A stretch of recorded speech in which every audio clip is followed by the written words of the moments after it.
اعوذ باللہ من الشیطان الرجیم بسم اللہ الرحمن الرحیم السلام علیکم ورحمۃ اللہ وبرکاتہ۔ امید کرتی ہوں آپ سب خیر و عافیت سے ہوں گے انشاءاللہ۔ میں دوبارہ سے اپنے چینل تجوید الاقراء میں آپ سبھی کا استقبال کرتی ہوں۔ میری اللہ تعالیٰ سے یہی دعا ہے کہ ہمیں استقامت کے ساتھ اس کورس میں جڑے رہنے کی توفیق عطا فرمائے، آمین۔ تو چلیے آگے بڑھتے ہیں۔ آگے بڑھنے سے پہلے ہم دعا پڑھ لیتے ہیں انشاءاللہ۔ ربی یسر ولا تعسر وتمم بالخیر، ربی زدنی علما، ربی زدنی علما، ربی زدنی علما، آمین۔ تو چلیے آگے بڑھتے ہیں اور اپنے سفر کی شروعات کرتے ہیں انشاءاللہ۔ تو آج ہم پڑھیں گے مخارج کا تعارف، اور مخارج کے بارے میں ہم جانیں گے کہ مخارج کیا ہیں، کتنے ہیں اور کون کون سے ہیں۔ ان سب سے پہلے ہم جانیں گے کہ مخارج کا جاننا ہمارے لیے کیوں ضروری ہے۔ مخارج کا جاننا ہمارے لیے اس لیے ضروری ہے کیونکہ جب ہم پڑھتے ہیں، یعنی کہ ہم جب قرآن مجید پڑھتے ہیں تو ہم حروف کی ادائیگی صحیح سے نہیں کرتے ہیں۔ اگر ہم حروف کی ادائیگی صحیح سے نہیں کر پا رہے ہیں تو ہم مخرج بالکل بھی نہیں جانتے، اسی لیے ہمارے حروف میں غلطیاں جا رہی ہیں۔ اگر ہم مخارج جانیں گے تب ہم حروف کی ادائیگی بہتر طور پر کر سکیں گے۔ اور دوسری بڑی چیز یہ ہے اس میں مخارج کے جاننے کے لیے کہ ہم جب قرآن مجید کو پڑھتے ہیں تو وہاں پر ہم کچھ غلطیاں کر دیتے ہیں، جیسے کہ اگر ہمیں ہا بولنا ہے تو ہم ہا بول دیتے ہیں، عین بولنا ہے تو ہم آ بول دیتے ہیں۔ تو وہاں پر ہم بہت بڑی غلطیاں کرتے ہیں جو کہ ہم محسوس بھی نہیں کر سکتے اور ہمیں معلوم بھی نہیں ہوتا، ہم قرآن کا حق صحیح طور پر ادا نہیں کرتے ہیں۔ اگر ہمیں قرآن کا صحیح سے حق ادا کرنا ہے تو ہمارے لیے بے حد ضروری ہے کہ ہم مخرج کو جانیں، اس کے قواعد کو جانیں اور اس کی صفات کو جانیں۔ تو پہلے ہم شروعات کریں گے مخارج سے، یعنی کہ جو کہ 17 مخارج ہیں۔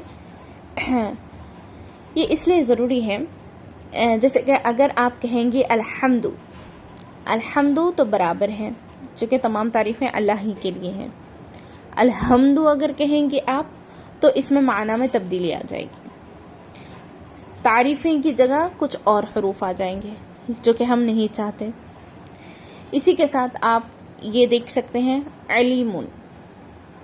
علیم کا معنی ہے جاننے والا، اور علیم دردناک۔ دونوں معنوں میں کتنا فرق ہے آپ دیکھ سکتے ہیں۔ تو جب بھی ہم حروف ادا کریں، قرآن مجید تب پڑھیں، تب اگر ہم حروف ادا کر رہے ہیں تو ہمیں یہ دیکھنا ضروری ہے کہ ہم مخارج ادا کر رہے ہیں یا نہیں۔ ہر حرف کا مخرج جانیں انشاءاللہ۔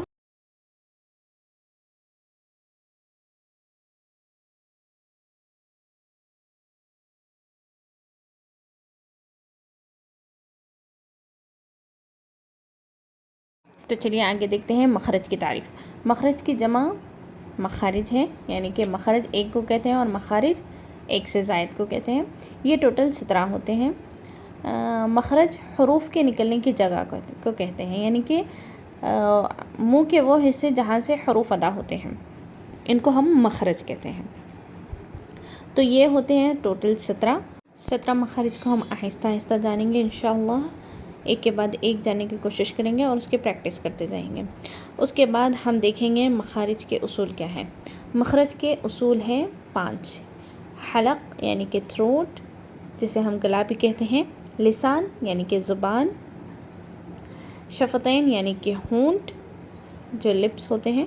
خیشم یعنی کہ ناک کے پاسے یعنی کہ 2 نتنی، اور جوف دہن یعنی کہ منہ کا خالی حصہ، ایمٹی ماؤتھ جسے ہم کہتے ہیں۔ تو یہ ہیں مخرج کے 5 اصول جس سے تمام حرف ادا ہوتے ہیں، یعنی کہ الف سے یا تک کے جو حروف ہیں وہ پورے ان 5 حصوں سے ادا ہونے والے ہیں انشاءاللہ۔ تو جیسے جیسے ہم آگے جانیں گے تو ہم محسوس کر پائیں گے کہ کون سا حصہ کس حرف کے لیے یوز ہو رہا ہے انشاءاللہ۔ مخارج کے اصول کے بعد ہم دیکھیں گے مخارج کے 2 بنیادی اقسام، یعنی کہ 2 قسمیں ہوتے ہیں جو کہ مخارج محققہ اور مخارج مقدرہ۔ مخارج محققہ میں آتے ہیں حلق 3 حصے، یعنی کہ حلق، ہونٹ اور زبان، اور مخارج مقدرہ میں آتے ہیں صرف دو حصے، خیشوم جو کہ ناک کے باندھ تھا، اور جوف دہن یعنی کہ ایمٹی ماؤتھ جسے تو یہ تھے مخارج کے بنیادی اقسام اور مخارج کے اصول۔ تو چلیے آج کے لیے اتنا کافی ہے، انشاءاللہ کل نئے سبق کے ساتھ پھر حاضر ہوں گے انشاءاللہ۔ جزاک اللہ خیراً کثیر۔ السلام علیکم ورحمۃ اللہ وبرکاتہ۔